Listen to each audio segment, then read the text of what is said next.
All right, first thing first, this is not dry brushing. That's too much. I'll show you what I mean.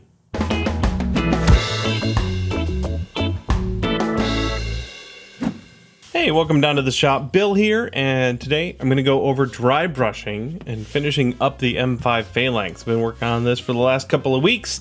It's all dirtied up. We got the crevices all grunged up with some acrylic paints, and now we're gonna do a little bit of edge weathering. I frequently see people doing dry brushing techniques, and they're incredibly heavy-handed.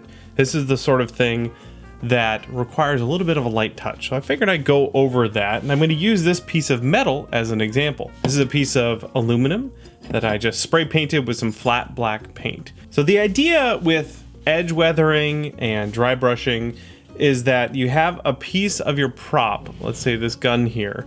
The top of it, let's pretend, was made out of a metal that was painted black, and over time the edges will start to wear back down to that metal.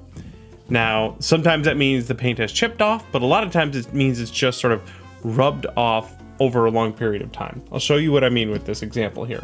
Got a scouring pad and my painted piece here, and I'm just going to simulate years of wear by scratching away some of that paint. And what you're left with is that edge has a shiny sheen to it. The metal is just peeking through. And that's to pretend that's part of my gun that's been handled a lot or run against something. That's the very sort of basic amount of edge weathering you can do to something. Now, if this thing were scratched more during its lifetime, let's say it got dinged or scratched, that would show a little bit more wear and tear. Or I could even come in with a wire brush and be a little bit more aggressive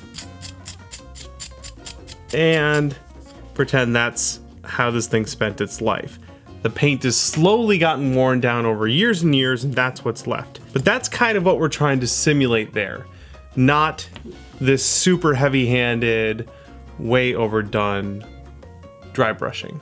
Of course, with the storytelling that you're doing with your prop, you can take some artistic liberties to make it a little bit more visually interesting. And what I mean is just adding contrast. This area up here is very flat. It's just black, and unless the light hits it just right, you lose some of the detail. So a lot of the edge weathering helps add contrast to an otherwise completely black area. But you also may want to make some other considerations about which parts are going to get that edge weathering and which parts will not. For example, I've got here an airsoft gun, and this is built a lot like a real gun. So the top slide part here is metal that has been either painted or anodized black. And then the handle is some sort of plastic. A lot of times these are polycarbonate or some other type of plastic. Now, if this thing were to get weathered in the real world, and we'll do the same thing with this scouring pad, and just over time that's going to be holstered and reholstered and wearing against a belt or something, eventually that anodization or that paint there is going to wear down and show a little hint of the metal through there. But the plastic handle won't show that. The more it wears down, the more you just expose more plastic.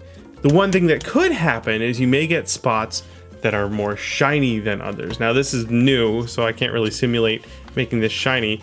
I could go over that with, say, a gloss paint, or let's say take it through the grits of sandpaper and maybe some plastic polish to make parts of it kind of shiny, if you really want to simulate that edge weathering. What does that mean for my space gun? Well, I have to decide, what's this part made out of? Is this a metal that's been painted black?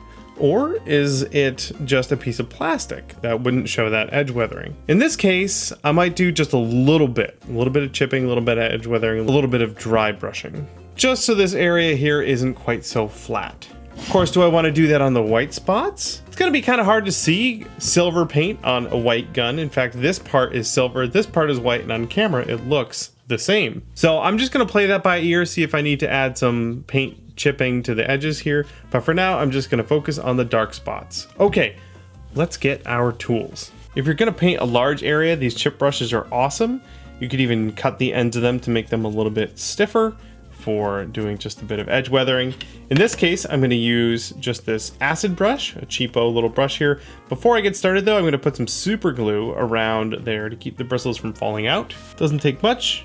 I just want to make sure that those don't fall out. This is a very cheap brush and I intend on throwing it away when I'm done. All right, those bristles are nice and secure. If I want these to be stiffer, like I said, with the chip brush, I can just trim off some of the bristles. There we go, it's nice and stiff, good to go. Of course, you can use a smaller brush if you want to be a little bit more localized with your dry brushing, but for now, I think I'm just gonna roll with this guy. Okay, onto the paint. Got a couple of my favorite paints here. These heavy body acrylics from Liquitex are really nice for this. And I've also got this silver chrome Tamiya paint. I think that's what I'm gonna go with today. Either one should work pretty well. And a quick tip with these Tamiya paints here, sometimes the pigment and the solvent will separate quite a bit and it's tricky to mix up. So I put a metal nut in here that'll bounce around inside of the bottle and help mix everything up. Applying paint to your brush is probably the most important part here. So I'm gonna get just a tiny bit of paint, scrape off most of it, and then this is the big secret. Dry your brush off, as the name would suggest. And you might say, but Bill, that's hardly any paint on there. That's not gonna work at all, it won't even show up. Oh, we'll just see about that. So remember, this is what we're going for over here, just a really light edge weathering. We're gonna take our dried brush and very lightly apply a little bit of paint. That's it. That's it. Tiny amount. Now, if you want to apply more scratches, you can drag it down into the surface a little bit if you want. That's really all you want to do to get that bit of edge weathering, that nice hint. Again, we're trying to match that. It's pretty close. You can always add more paint if you need to. If you want this to be a little bit heavier, you can add layers and layers on top of it. Again, this is what I did originally with a wet brush. This is what I'm going for, and this is what I was trying to duplicate. Nice and subtle. Got it? Good. Okay, let's try it on the prop. Most of the time when I'm working on a prop doing my painting, I will try and start in an area that you're not going to see as much. So not on the top here, I'll start down here or maybe on the bottom of the handle, so that if I goof up a little bit, it's in a spot that not a lot of people are going to see. So got my paint, grab a tiny bit, just a tiny bit, dry it off, and then dry off the end of the brush. Just like that. That's it. Just a tiny amount. And then apply thusly. And even that's a bit much. And you're just dragging it across that edge so that it's just catching a tiny bit in areas where it would catch a little bit of damage or scuffing during daily use. And this edge right here is fairly sharp. This edge down here is a little bit more rounded, so that isn't gonna be as sharp of a weathered part. And that's it, that's all I'm gonna add to that spot. You can see that's super duper subtle there. I may do more, but I'd like to do a pass on the entire gun and then come back and build that up a little bit if I feel like it needs it. Again, you can always add more paint, but it's really tricky to take it off. So there's the top of the gun. I haven't reapplied any paint to this brush. I'm just going with whatever comes off. The idea is that it will catch on those edges and drag some of that pigment off of the brush. But if I brush this on a flat area very gently, it's not going to leave paint there. I want to use the fact that these edges are sharp against one another to help apply my paint. And again, that's it. I may come back and do more, but for now, that's all I'm gonna do. See, there we go. A bit of weathering on that edge right there. Nice and subtle.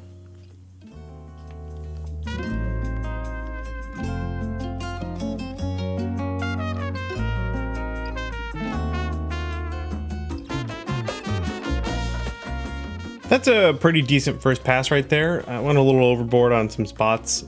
I probably should have used a smaller brush on some of these areas, but you get the point. So there you go. That's just sort of gently edge weathered a little bit compared to totally clean on this side.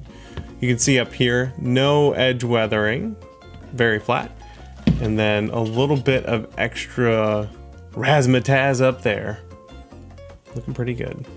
So there we are with just a little bit of edge weathering to add some realism to our prop. Just remember that you can always add more paint, but it's hard to take it away. So add a little bit at a time and sneak up on that final look that you're going for. Now that this is pretty much done, this should probably be clear coated one more time. The silver paint on the edges is purposely put in places where this prop is probably going to get a lot of wear and tear, so that paint may wear off. A good clear coat will help protect that and maintain your finish. Now, what type of clear coat you use depends on the prop and the finish you're trying to get. If you're trying to maintain the shiny metallic silvery finish and you've got an airbrush, well, Testers makes a metallizer sealer for their metallizer paints that works pretty well. Does a good job of protecting it, and it doesn't dull that finish too much. So you can give that a try. I'll have a link down below. Otherwise, just grab your favorite rattle can of clear spray paint and give it a couple of good coats to protect the whole finish. And that'll do it. Hopefully you've enjoyed this little series on masking and painting and weathering using my Mass Effect gun here as an example. If you have any questions about this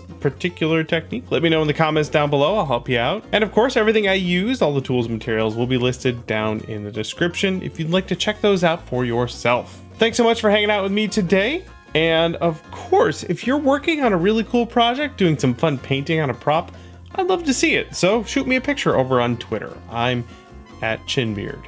Thank you again so much for hanging out in the shop with me today. I will catch you in the next build.